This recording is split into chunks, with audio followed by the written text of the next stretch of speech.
का रे, डोळ्यात पाणी का? फक्त यासाठीच रडतोयस ना की तुला माझ्याकडे अक्कलकोटला येता येत नाहीये? इतर लोक जातात आणि तुला मात्र परिस्थितीने बांधून ठेवलंय, याचंच वाईट वाटतंय ना? तू अक्कलकोटला येऊन त्या गर्दीत मला शोधतोस, पण मी मात्र तुझ्या घराच्या देव्हाऱ्यात मांडी घालून बसलोय. बाळा, मी अक्कलकोटला राजा म्हणून बसतो, लोकांची संकटे दूर करायला. तुझ्या घरात तुझे आईबाप म्हणून वावरतोय, तुझ्या कुटुंबाला सांभाळायला.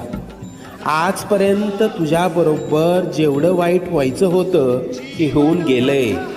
आता येथील सुखाचे सोन्यासारखे दिवस. हृदयाजवळील माझ्या भक्तांना पाठवून दर्शन घडव. निश्चिंत राहा, सगळं मनासारखं होईल.